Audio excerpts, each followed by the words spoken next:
이 아침에 주님이 여러분 마음속에 임재하셔서 정말 물밀듯 기쁨도 넘치게 되기를 축원합니다. 찬양대 잘 해주셨고, 이렇게 찬양대가 앞에서 찬양을 하고 나면 이 회중 중에서 나도 참 저기 좀 서보고 싶다 그런 분들이 있어요. 그런 분들은 문의를 해야 돼. 오디션을 보고 해서 찬양대에 가입할 수가 있겠습니다. 예수님께서 가버나움에 들어가셨다. 그들이 가버나움에 들어가셨다라고 오늘 성경 본문이 시작되고 있어요. 가버나움이 어딜까? 지리를 감각적으로 익히는 사람들도 있지만 사실은 더군다나 우리나라도 아니니까 어딘지 감은 안 잡혀요. 예수님께서 갈릴리에서 제자들을 부르셨잖아요. 부르신 그곳에서 베드로, 요한, 야고보, 안드레 이렇게 부른 뒤에 그곳에서 북서쪽으로 한 몇 킬로 정도 떨어진 데니까 굳이 감북동 교회가 갈릴리라고 한다면 가버나움은 성수동, 핫플레이스, 아무튼 그런 성수동 정도 되지 않을까 그런 생각, 북서쪽이 되지 않을까 싶은데요. 그곳은 굉장히 큰 도시는 아니었습니다만 굉장히 발전돼 있었고 경제적으로도 무역도 굉장히 성황을 했고 그리고 세무서까지 있었으니까 그 당시에는 굉장히 핫플레이스였던 것 같아요.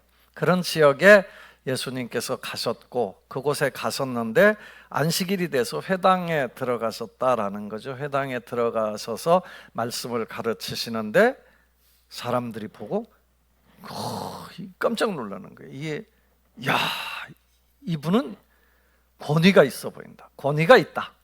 그리고 사람들은 서기관들과 같지 않다라고 얘기를 하고, 그런데 그런 와중에 한 귀신 들린 사람이 예수님을 보고 막 소리를 지르는 거예요.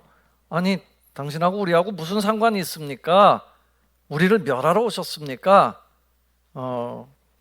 그냥 당신이 하나님의 아들인 거 아니까 조용히 가주십시오 라고 얘기했더니 예수님께서 그걸 그냥 볼 수가 없어서 귀신아 그 사람에게서 나와라. 더러운 귀신아 그 사람에게서 나와라.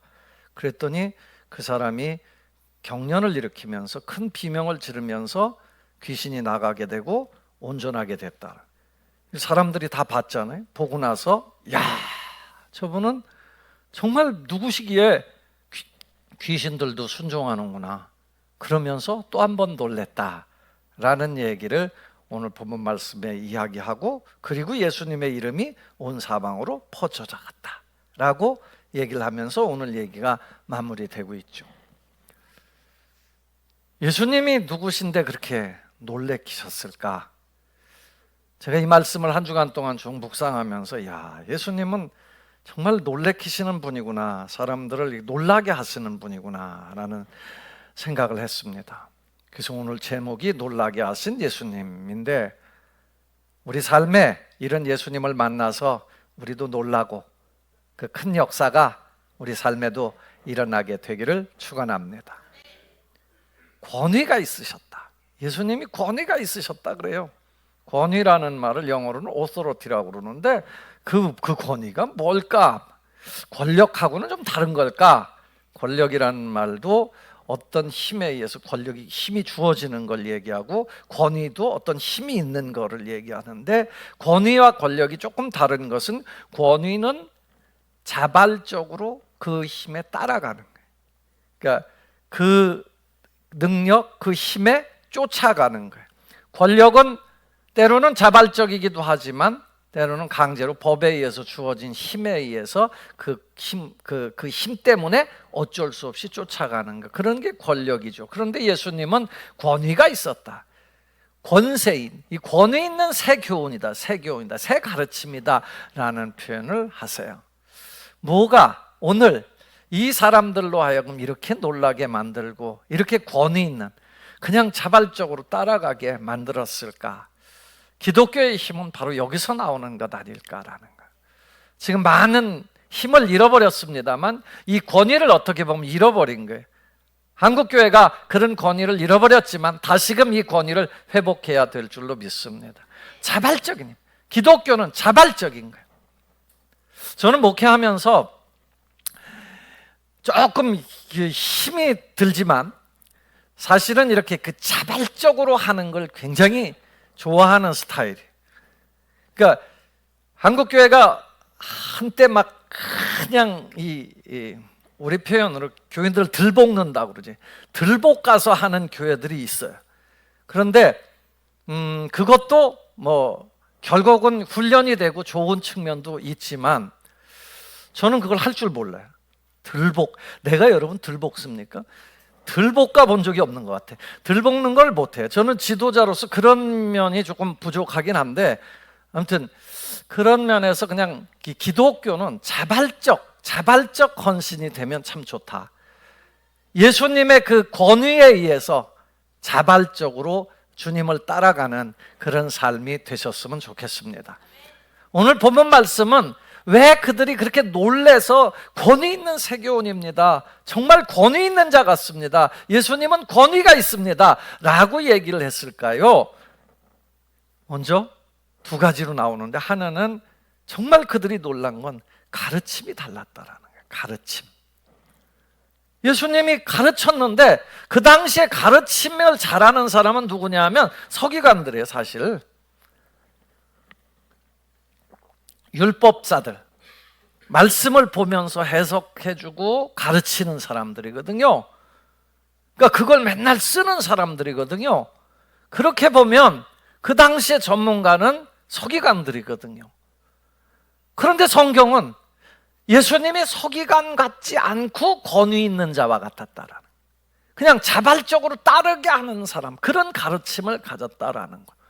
그럼 서기관들은 뭘 가르쳤길래 그랬을까? 사실은 전문가고 너무너무 똑똑하고 지식도 많이 아는 사람들인데도 불구하고 그 사람들 같지 않았다라고. 근데 예수님이 이제 성경에 쭉 살펴보면 그분들은요 늘 회칠한 무덤 같고, 그러니까 겉과 속이 다른 모습을 많았다라는 거예요. 뭐 이게 인간일 수밖에 없겠죠. 겉과 속이 다른. 그런데 정신을 잃어버린 거예요. 하나님의 본래 뜻을 잃어버린 거예요. 말씀을 가르치긴 하는데 하나님의 본 뜻을 다 놓친 거예요. 예수님은 그렇지 않았다라는 거죠. 예를 들면 그들이 이 예수님의 제자들을 보고 공격해야 되죠. 계속. 야, 너희들은 왜 밀밭 가면서 막 그 밀 따먹고 막 그래, 배고파서 먹는데, 그들을 이해해 주려고 하기보다는 어떻게든 공격 빌미를 잡으려고 해요. 예수님께서 뭐라고 그러시냐면, 야, 그 손 안 닦고 이제 음식을 먹으니까 왜 그렇게 그 상식 없이 몰상식하게 사느냐라고 얘기를 하니까 예수님이 그런 얘기를 해요. 야, 그렇게 사람을 공격하려고 하지 말고 네 속을 좀 살펴라라는 얘기를 하죠. 입으로 들어가는 건 조금 들어도 괜찮아. 더 악한 건 뭐냐면 네 속에 있는 그 마음이야. 네 속에서는 늘 악한 마음, 음행, 더러운 것, 탐욕, 이런 거짓, 이런 것들이 나오는데 그거 좀 뭐 먹는 것 같고 그렇게 그것 때문에 사람을 공격하고 사람을 그렇게 못 살게 구느냐라는 얘기를 하죠. 살인하지 말라라는 가르침도 똑같죠. 살인하지 말라라는 가르침의 율법 정신은 뭐예요? 그 공동체를 지켜내고 어떻게든 다른 사람을 보호해 주려고 하는 그런 생각이거든요. 근데 살인만 안 하면 된다라는 생각을 가지고 살인에 근접한, 남을 미워한다거나 남을 정말 이 모함에서 집어넣는다거나 이런 일을 행했다라는 거죠. 예수님께서 그런 말씀도 하세요. 야, 살인하지 말라고 옛날 사람들은, 서기관들은, 율법자는 그렇게 얘기했지만 나는 너희에게 말하노니 형제를 미워하는 자마다 살인하는 거다. 이렇게 근원적인 하나님의 뜻, 하나님의 법 정신을 찾아가자라는 거예요. 하나님이 원하시는 걸 찾아가라라는 거예요. 예수님의 가르침은 거기에 핵심이 있어요.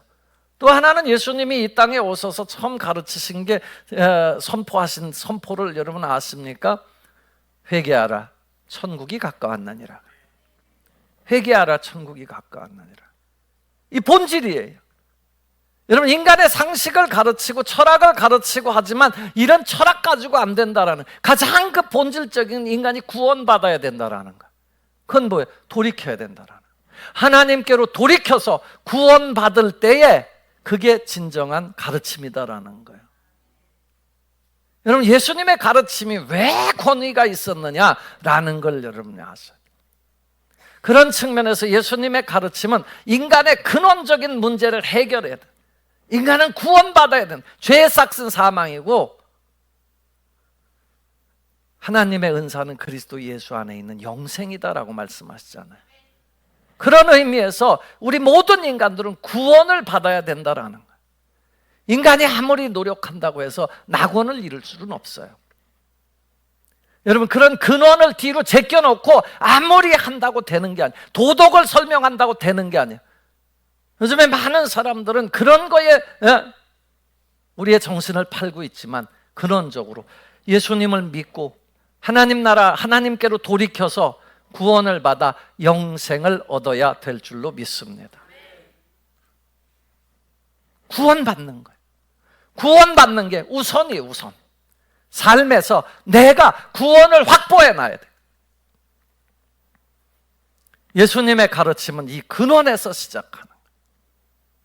여러분, 교회를 나오시면서 많은 상식, 저도요, 책 읽고 책 설명해 줄 수도 있어요. 그러나 그보다 더 중요한 것은 여러분들이 캐리그마가 뭐예요? 예수님께서 십자가에 우리의 죄 때문에 대신 돌아가셨고 그분이 우리를 용서하셨고 그래서 내가 구원받은 이 사실, 영생을 얻은 이 사실, 이걸 늘 고백하고 그 고백하는 사람들이 모인 공동체가 교회인 줄로 믿습니다. 그런 측면에서 이 캐리그마가 늘 선포돼야 되는 거예요. 저는 이 말씀이, 가르침이 그렇게 중요하다라고 생각을 하면서, 제가 35년 동안 목회를 했고 설교를 했습니다만 저는 가장 중요한 걸 늘 여기다 둬요. 나는 많이 부족해요. 사실은 부족하고 정말 내가 말씀을 전할 때 그 말씀이 우리의 영혼들을 살리는 말씀일까? 그 말씀이 되게 하실까? 저는 기도하면서도 늘 그 기도를 해요. 제가 목회하면서 목회의 그 가장 큰 비중을 두는 게 이 말씀에 있다라는 거예요. 주님의 말씀을 잘 가르쳐야 된다라는 거예요. 재미난 얘기나 듣기 원하고 어떻게든 빨리 끝나기나 원하고 이런 그 신변 잡기의 얘기를 듣기를 원하고, 만약에 그런다면 지금 그 말씀은 권위를 잃어버리고 있는 거죠. 말씀을 듣는 가운데 여러분들의 영혼이 깨어나고 영혼이 살이 찌는 역사가 있기를 축원합니다. 예수님은 이 땅에 오셔서 이 가르치는, 우리가 예수님의 제자들 아니에요? 예수님이 너희는 온 천하에 다니며, 마가복음 16장에 보면 너희는 온 천하에 다니며 만민에게 복음을 전파하라 그러잖아요. 이게 예수님의 그 핵심 관심이에요. 그리고 마태복음 28장에 보면 너희는 가서 천하 만민에게 복음을 전파하라. 가서 내가 분부한 모든 것을 가르쳐 지키게 하라. 가르쳐 지키게 하라. 사람들에게 가르쳐 지키게 하라는 거예요. 주님의 말씀, 예수님이 하신 말씀을 가르쳐 지키게 하라는 거예요. 그러면 주님께서 끝날까지 함께 하시겠다라는 거예요. 우리 교회가, 여러분, 사람들이 그 당시에 예수님의 가르침을 보고 놀랬던 것처럼 여러분, 우리 제자된 우리 간북동교회 모든 성도들이, 간북동교회 이 강단이 그렇게 됐으면 좋겠어요.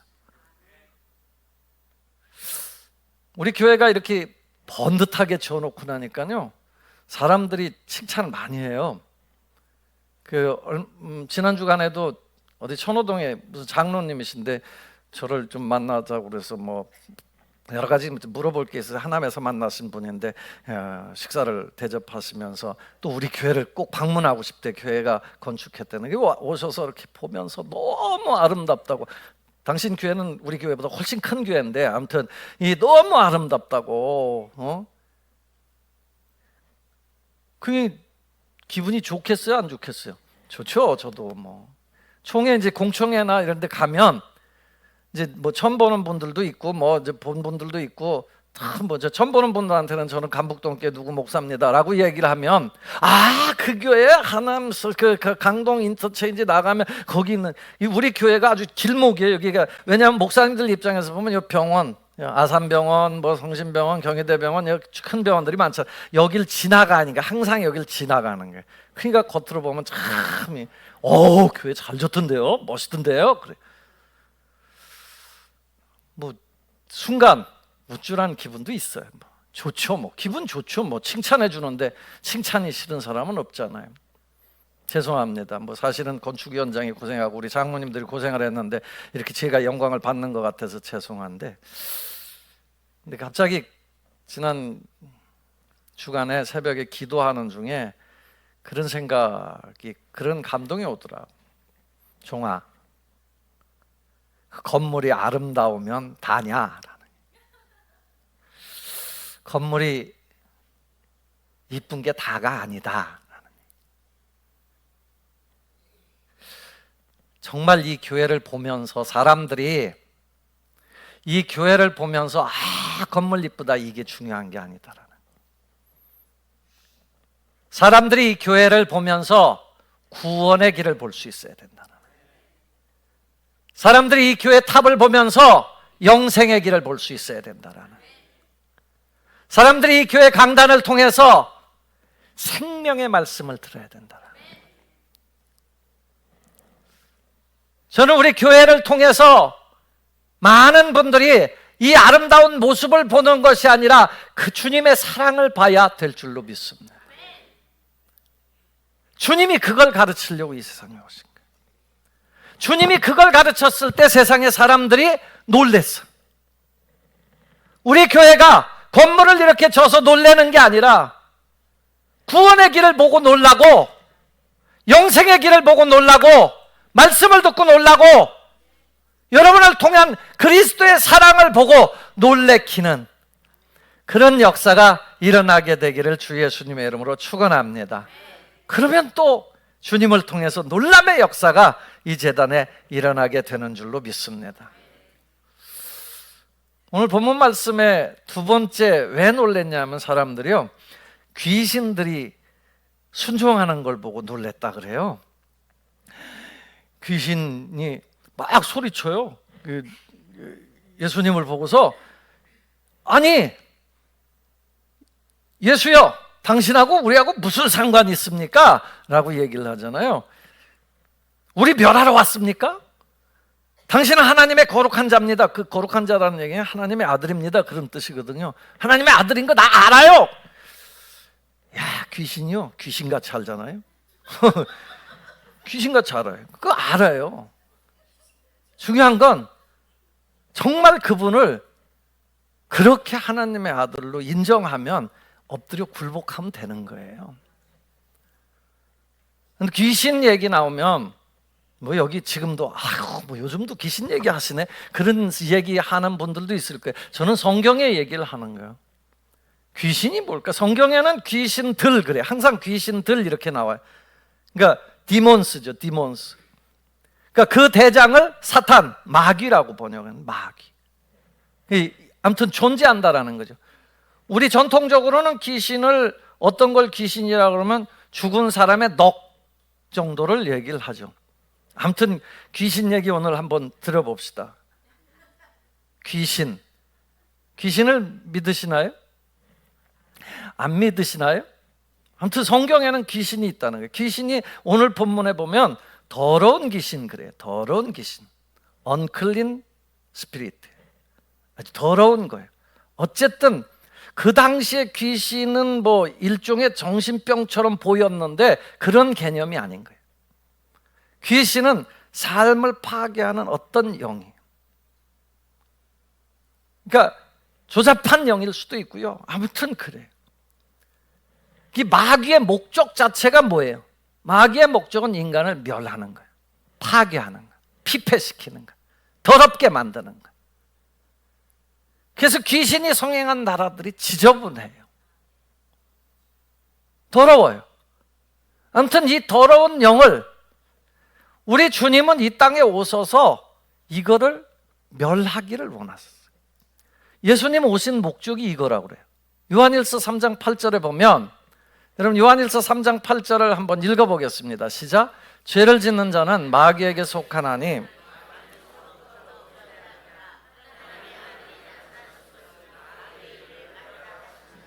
아멘. 하나님의 아들 예수 그리스도가 나타나신 것은 이 귀신의 일, 마귀의 일, 이것 자체를 멸하려고 오셨다라는 거예요. 그래서 그 당시에 귀신인 이 귀신 들린 사람한테 귀신 들렸다, 귀신이 포제스됐다, 귀신이 완전히 소유했다라는 뜻이거든요. 그런 사람을 향해서 야 귀신아 그 사람에게서 나와! Come out! 그랬다고. 조용히 하고 나와. 떠들지 말고 나와. 그래서 그 사람이 경련을 일으키면서 온전하게 됐다라는 거예요. 그 당시의 귀신하고 오늘날의 귀신을 어떻게 평가하고 어떻게 바꿀까? 참 사실 이걸 저도 이 귀신도 일종의 영이잖아요. 스피리트라는. 그 눈에 보이는 건 아니라 사람들 누구도 보는 건 아니에요. 여러분 귀신에 대해서 인터넷에서 치면 질문도 그렇고요. 쫙 나와요. 왜냐하면 누군가는 경험을 했어. 근데 또 경험 안 해본 사람은 아니라. 그러니까 영국의 케임브리지 대학, 옥스퍼드 대학에서 강의를 했던 C.S. 루이스라는 정말 1960년대 이때 이 우리 기독교를 변증한 아주 유명한 학자가 있는데 그분은 그런 얘기를 해요. 귀신의 존재를 너무 의식하고 사는 것도 문제고 또 귀신이 없다고 하는 것도 문제다라는 거예요. 귀신의 존재는 존재하는데 귀신이 너무너무 이 의식하고 살다 보면 귀신에 의해서 두려움에 사로잡혀 산다. 큰 머릿속에 거기에서 헤어나오질 못하기 때문에 귀신이 공격하기가 쉽다라는 얘기. 또 귀신이 없다고 얘기하는 사람은 귀신이 없으니까 그 영이 없는 거잖아요. 그러니까 하나님도 없다라고 생각하고 그렇게 사니까 그냥 마구잡이로 산다라는 거예요. 자기 마음대로 자기 멋대로 산다라는 거예요.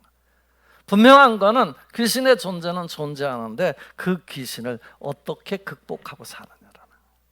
어떻게 물리치고 사느냐라는 거예요. 사실 이번 주에 이제 귀신 얘기가 나오니까 저도 이게 귀신 내 눈으로 보진 못했어요. 나도. 근데 귀신의 역사는 분명히 있잖아요. 더럽고 악하고 사람들을 자꾸 파멸시키고 이런 역사가 있잖아요.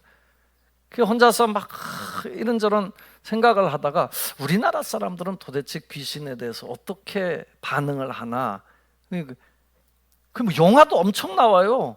귀신에 대한 영화. 여러분 뭐 알아요? 파묘 본 사람 손 들어봐요. 우리 교인들은 별로 영화를 안 좋아하고 드라마를 별로 안 좋아해서 잘 못 보는데 아무튼 보신 분이 있고 또 뭐 있어요? 도깨비 이런 것도 다 그런 거 아니에요?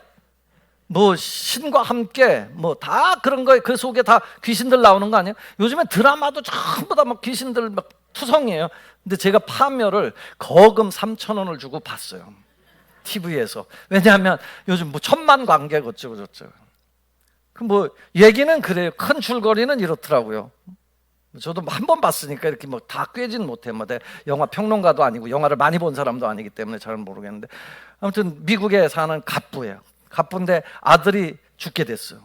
그런데 이게 아들을 고치긴 고쳐야 되는데 그래서 한국에서 용한무당을 불러와요. 그래 용한무당이 와서 하는 얘기가 조상묘를 파헤쳐야 된다라는 거예요. 그 조상묘가 어딨나? 38선 근처에 있는 것 같아요. 그래서 이제 찾고 찾아서 가서 이걸 이제 파헤쳐야 되는데 이 귀신이 세가지고 이 무당이 두려운 거예요. 그래가지고 직관을 불러. 직관은 이 땅 보는 사람이에요. 그 아주 또 유명한 최민식이가 그 직관이에요. 아무튼 유명해갖고 그걸 보는데 이건 너무 세서 나 못한다라는 거예요. 그런데 5억을 준다고 그랬다는 거예요. 직관한테 5억 주고 무당은 또 그 굿하는 비용은 또 따로 받고. 그러니까 이게 아무리 힘들어도 5억이 생기는데 한번 해봐야 되지 않겠냐. 그럼 한번 해보자 그래. 그래가지고 이제 그 직관이 그걸 해서 파는 동안에 구슬하는 거예요. 센 귀신이라 이게 뭔가 같이 합동작전을 쫙 펼쳐야 되는 거예요. 무당이 나와가지고 돼지를요 한 5마리 이렇게 까서 걸어놨더라고. 다 베껴갖고. 그거는 동물학대에 안 걸리나 몰라. 아무튼 5마리 까놓고 막 춤을 추면서 여기다 피가 막 절절 나오고요, 막 그 돼지를 막 칼로 긋고요, 막 춤을 추고 이래요. 그래갖고 결국은 관짝 하나를 꺼내요. 그래서 파묘했다는 건데, 그런데 막 사람이 또 죽는 거예요. 거기 또 어떤 사람은 뱀을 밟아갖고 뱀 머리를 싹둑 잘랐는데 막 다 죽는 거예요. 막 시원해요? 근데 그것도 건져야 된다. 근데 이제 다 덜덜 떨고 있는데 최민식이가 지관이 아무튼 그걸 어쨌든 해결해야 된다라는, 또 가서 뭐 그걸 파내요. 그냥 천둥 번개 맞고 사람이 죽고 무당 그 옆에 있던 고수도 쓸어 죽고 막 이런 어려움들을 겪고 하면서 아무튼 그래가지고 그 새로 난 관도 뽑았는데, 아니 또 근데도 문제가 있는 거야. 그랬더니 보니까 거기에 새말뚝 하나가 있다는 거야. 새말뚝. 그게 이제 아마 일제 시대에 새말뚝 박았다는 그 우리의 허리를 끊었다, 그런 이제 그걸 아마 상징하려고 하는 것 같아요. 그래서 그걸 뽑아냄으로 해서 그 일제의 잔재도 청산하고, 아마 이래서 제가 이거 혹시라도 이게 뭐 인터넷에 중계되니까 이 무식함이 드러나가지고 또 혹시라도 모르겠는데, 아무튼 그러면 우리나라가 이제 허리도 잘린 게 이어지고 뭐 이래서 애국자들이 그걸 다 보지 않았나 그런 생각이 드는데, 제가 드리고 싶은 말씀은 귀신 하나에 그렇게 온 그 사람들이 난리를 치고 피를 물고 막 그랬는데도 해결하지 못하는 거예요. 갈멜산에서, 여러분 갈멜산 아시죠? 거기 바알 숭배자들하고 이 엘리야 선지자하고 싸우는 거 기억나세요? 처음 듣는 분들도 있겠습니다만, 아무튼 하늘에서 불 내리는 신이 진짜 신이다 그러면서 그걸 이루기 위해서 바알 선지자 400명이 막 춤을 추고 막 옷에다 막 그 몸에다가 칼로 긋고 칼춤 추고 막 그래요. 그런데 해결이 안 돼요.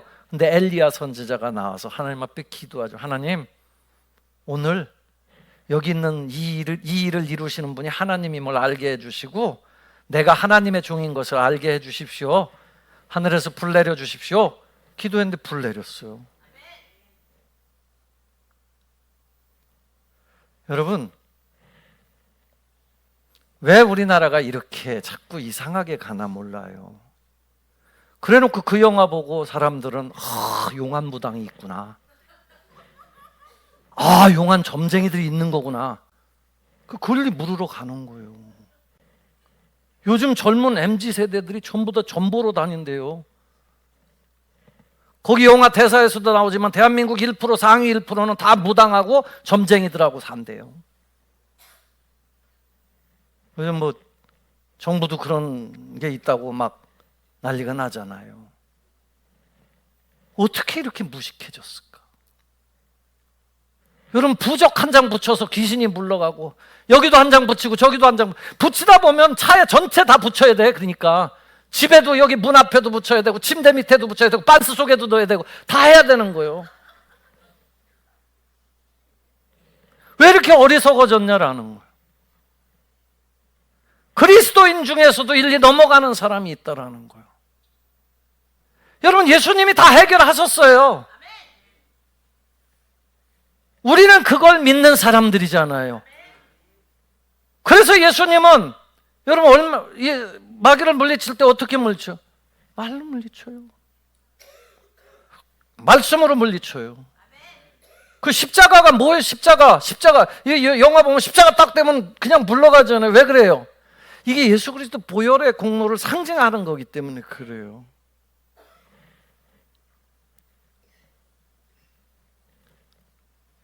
이길 수 있는 거예요.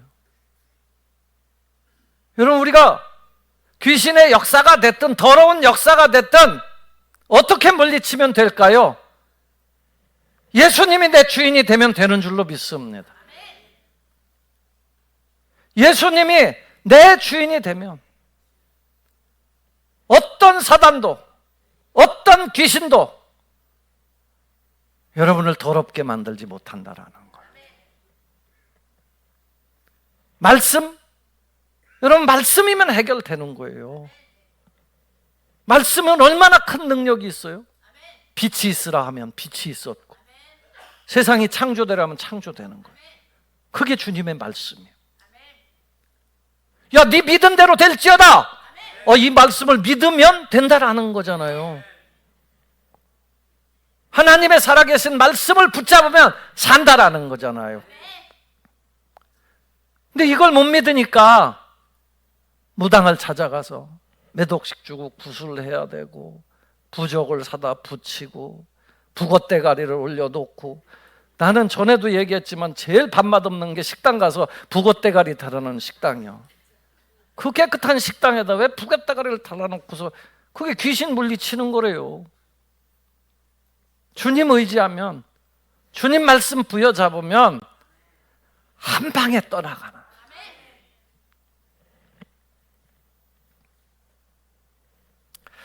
우리는요, 귀신 역사를 이기고 살아야 될 줄로 믿습니다. 여러분 삶에서 이렇게 눌리는 사람들도 있을지 몰라요. 아니, 이건 뭐 통계적으로 제가 목회를 하다 보니까 있어요. 그런 거에 약해서, 그러니까 가위가 눌리는데 귀신의 역사로 눌리는 분들이 있어요. 예수 그리스도의 이름으로 물리치시기를 바랍니다. 우리 삶을 피폐하게 만드는 게 많아요. 여러분, 도박, 노름, 마약, 이게 왜 안 빠져도 되는데 빠져 들어가요.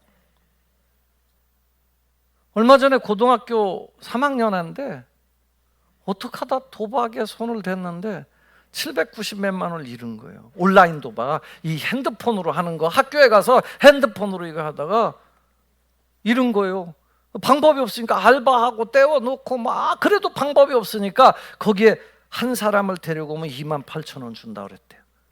그래갖고 그 온라인 도박으로 반 애들을 몇십 명을 끌어 넣은 거예요. 그 중에 또 걔들도 막 몇백만 원씩 잃는 거예요, 막.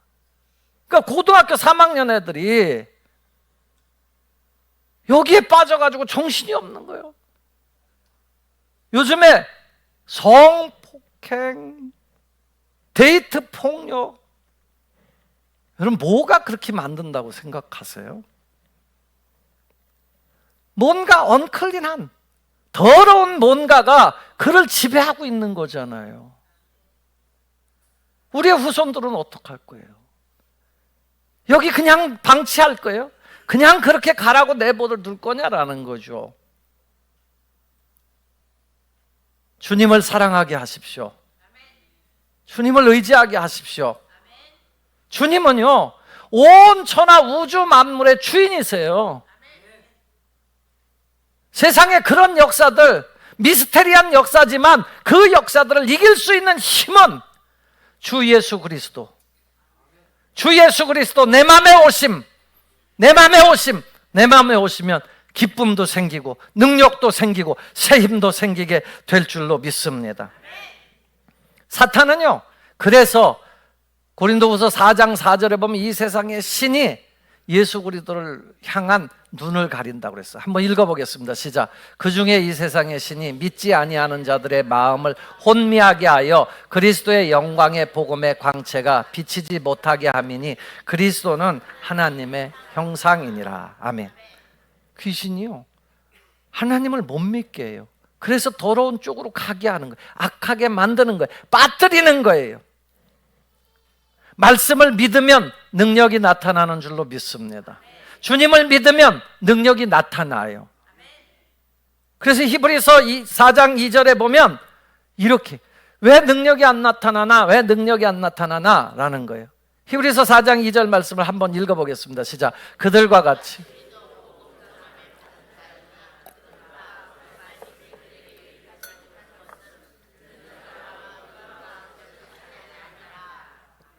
아멘. 말씀이 유익이 안 되는 이유는 다른 거예요. 여러분, 세상에 우리는 뭔가를 다 믿고 사는 거예요. 뭘 없다고 믿든지 있다고 믿든지 둘 중에 하나고요. 뭔가 믿고 사는 거거든요. 그런데 믿음의 말씀이 우리에게 유익이 되지 못하는 이유는, 능력이 나타나지 않으면 뭐냐면 믿지 않기 때문에. 믿음으로 결부하지 않기 때문이라는 거예요. 옛날 성경에는 표현이 믿음으로 화합지 아니하기 때문이라는 거예요. 여러분 믿으세요. 예수 그리스도를 믿으시기 바랍니다. 예수 그리스도를 받아들이세요. 예수 그리스도의 말씀을 받으세요. 귀신 순종한다니까요. 예수님 앞에는요, 성경에 그런 말씀도 있어요. 파도가 치고 막 바람이 불고 막 배가 뒤집어질 정도인데 제자들은 마음이 뒤집어질 것 같았었어요. 그런데 예수님께서 뭘 그렇게 염려해? 믿음이 적은 자들아, 두려워하지 말아라. 그리고 바람과 풍랑을 꾸짖으시니 바람과 풍랑이 잔잔하게 되었다라. 능력이신 예수님을 믿고 의지하십시오. 사랑하는 성도 여러분, 그 시대의 사람들도 그런 걸 보고 놀라는 거예요. 오늘 우리는 뭘 보고 놀래요? 주님의 말씀을 보고 믿음으로 그 말씀에 놀라게 되기를 축원합니다. 귀신 순종하는 이 역사를 믿음으로 보고 놀라고, 이 시대에 어떤 사단의 세력, 어떤 악의 세력도 예수 그리스도의 이름으로 물리치는 여러분들의 삶이 되기를 주 예수님의 이름으로 축원합니다. 기도하겠습니다. 아버지 하나님, 오늘도 하나님께서 귀한 백성들을 한자리에 불러주셨습니다. 우리는 세상에 쓸데없는 것에 많이 놀랍니다. 주여, 주님의 가르침에 놀라고 주님의 능력에 놀라게 하여 주셔서 정말 평안하고 승리하는 삶을 살도록 도와주옵소서. 예수님 이름으로 기도합니다. 아멘.